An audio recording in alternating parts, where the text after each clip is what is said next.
15 अप्रैल 2023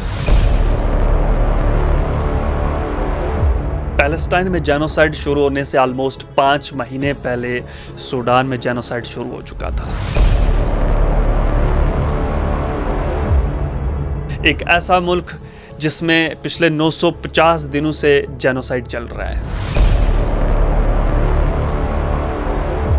एक ऐसा मुल्क जिसकी आर्मी पिछले 950 दिनों से अपने ही मुल्क की आर्मी और लोगों को मार रही है।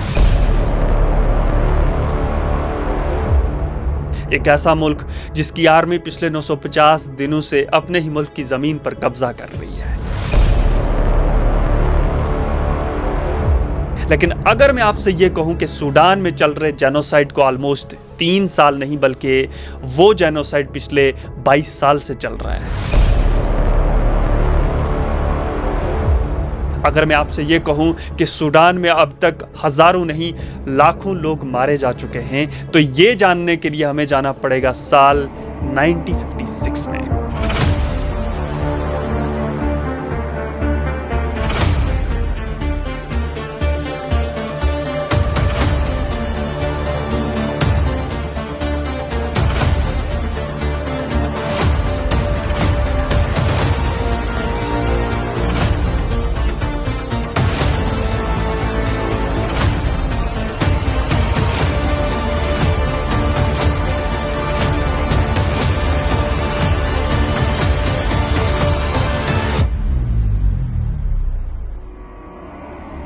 जब सूडान ब्रिटिशर्स से आज़ाद होता है तो 1956 में Ismail al Azhari first prime minister of Sudan बनते हैं। ये 1956 से अपनी हुकूमत शुरू करते हैं और 1969 में इनकी हुकूमत का तख्ता पलट एक सूडानी जनरल जाफर नुमैरी कर देता है। और इनकी हुकूमत को गिराने के पीछे का जो रीज़न था वो था economy difficulties, unemployment, currency devaluation और सबसे बड़ी बात नेचुरल रिसोर्सेज पर किसी और का कंट्रोल। इन्हीं क्राइसिस की वजह से 1969 में यानी कि 13 साल बाद इनकी हुकूमत का तख्ता पलट एक सूडानी जनरल कर देता है। लेकिन अब जब साल 1969 में जनरल नुमेरी पावर में आता है तो लोगों को ये लगने लगता है कि अब सूडान धीरे धीरे करके तरक्की करेगा।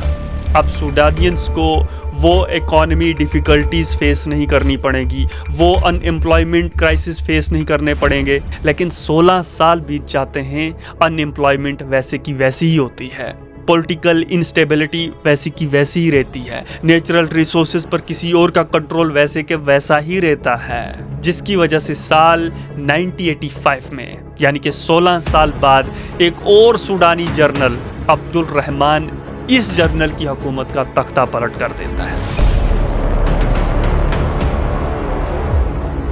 अब आता है एक नया जनरल पावर में, जनरल अब्दुल रहमान। ये 1985 से 1986 तक पावर में रहते हैं क्योंकि 1986 में इनके एक ही साल बाद सूडान पर डेमोक्रेटिक हुकूमत को कायम करा गया।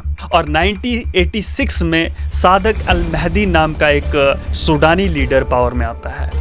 उन्होंने सिर्फ 3 साल में सूडान को काफ़ी हद तक बेहतर बना दिया। उन्होंने काफ़ी हद तक कोशिश करी सूडान को और ज़्यादा बेहतर बनाने की, लेकिन पूरी तरह नहीं बना पाए क्योंकि सिर्फ 3 साल बाद 1989 में जनरल हसन बशीर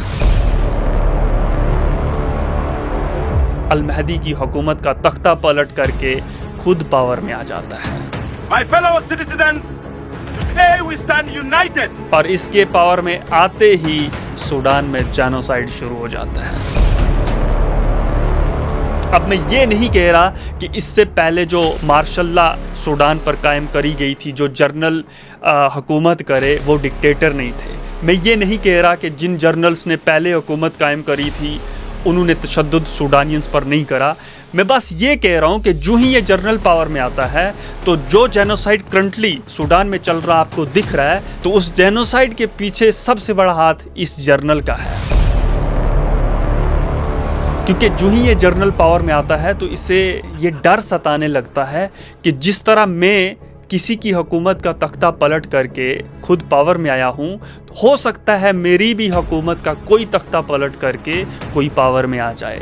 तो उस चीज़ के अगेंस्ट, यानी कि बगावत के अगेंस्ट, इस जर्नल ने पर्सनल आर्मी बनाई। सूडान में जब कहीं जहाँ कहीं भी इस जर्नल को ये पता चलता था कि मेरे खिलाफ बगावत हो सकती है या फिर मेरे खिलाफ बगावत करने का कोई प्लान कर रहा है, तो ये जर्नल उनके ऊपर अपनी बनाई हुई पर्सनल आर्मी छोड़ देता था। तो ये आर्मी क्या करती थी, कुछ को डरा धमका करके चुप करा देती थी और कुछ का गला काट करके उन्हें चुप करा देती थी। बीतते वक्त और सालों के साथ साथ इस जर्नल की बनाई हुई पर्सनल आर्मी भी और ज़्यादा मजबूत बनती गई। फिर साल 2003 में जब इस डिक्टेटर जर्नल की हुकूमत के खिलाफ दारफुर में बगावत शुरू होती है 2 बागी ग्रुप की तरफ से, तो ये जर्नल अपनी हुकूमत और पावर को बचाने के वास्ते दारफुर में 3 से 4 लाख लोगों का कत्ल करवा देता है। ये जेनोसाइड 2003 में शुरू होता है और 2008 में जा कर के रुकता है। पूरी तरह नहीं रुकता, लेकिन फिर भी इंटरनेशनल प्रेशर और दारफुर पीस एग्रीमेंट की वजह से किसी हद तक इस जेनोसाइड पर रोक लगाई गई।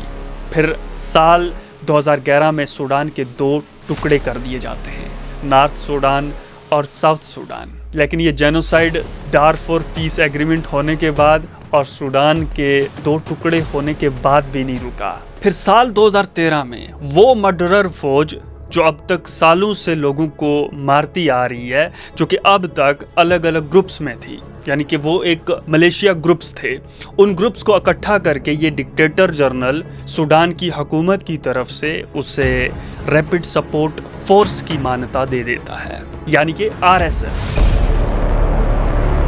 और इस RSF की बढ़ती ताकत की वजह से साल 2019 में इस फोर्स को सूडान की तरफ से सूडान की पैरामिलिट्री घोषित कर दिया जाता है। और इसी साल 2019 में ही उमर हसन बशीर, मर्डरर या डिक्टेटर उमर हसन बशीर के मुंह पर किस्मत का चमाट लगता है, क्योंकि अब RSF और SAF यानी कि रैपिड सपोर्ट फोर्स और SAF यानी कि सूडान आर्म फोर्स मिल करके इस डिक्टेटर जनरल की हुकूमत का तख्ता पलट कर देते हैं। वो आर्मी जो इस डिक्टेटर जनरल ने खुद बनाई थी, आज उसी आर्मी की बगावत की वजह से आज इस डिक्टेटर जनरल की हुकूमत को गिरा दिया गया। फिर साल 2019 और 20 इन 2 सालों में सूडान पर हुकूमत कायम करी गई ट्रांजिशनल गवर्नमेंट, यानी कि एक फ़िलहाल के तौर पर एक आर्जी गवर्नमेंट। 2 सालों के बाद 2021 में जाकर के SAF के एक जनरल अब्दुल फातेह अल बुरहान ने इस ट्रांजिशनल गवर्नमेंट का पावर संभाल लिया। लेकिन दूसरी तरफ RSF का जनरल मोहम्मद हमदान इस जनरल के अगेंस्ट बगावत शुरू कर देता है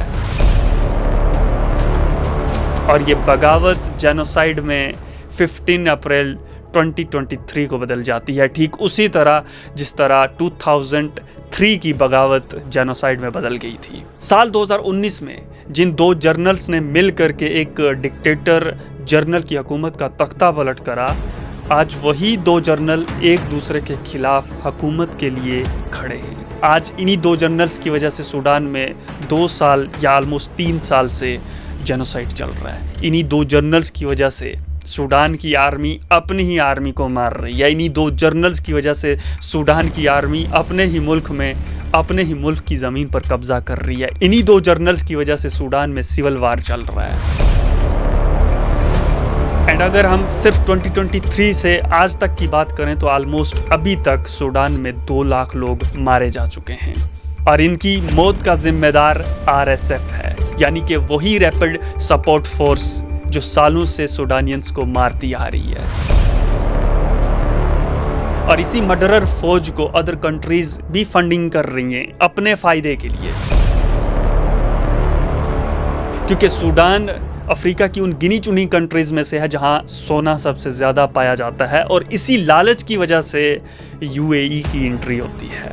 ये RSF को इलीगल तरीके से फंडिंग करते हैं और अनफॉर्चुनेटली RSF का जहां जहां भी कब्जा है वहां सबसे ज़्यादा गोल्ड माइंस हैं। और इस चीज़ का फ़ायदा यूएई कुछ इस तरीके से उठाता है। वो आरएसएफ को इल्लीगल तरीके से फंड करता है और आरएसएफ इल्लीगल तरीके से यूएई को गोल्ड सप्लाई करता है। फिर लीगल तरीके से यूएई अपनी मार्केट में सूडान से सस्ता सोना खरीद करके अपनी मार्केट में उसको उसी दाम में बेचते हैं जिस दाम में दुनिया सोना बेच रही है और ख़रीद रही है। और इसका सिर्फ फ़ायदा आरएसएफ और यूएई को हो रहा है। और इसी दो नंबरी की वजह से सूडानी जनता अभी भी उन्हीं क्राइसिस को झेल रही है जो क्राइसिस पिछले कई सालों से सूडानी जनता सूडान में फेस करती आ रही है।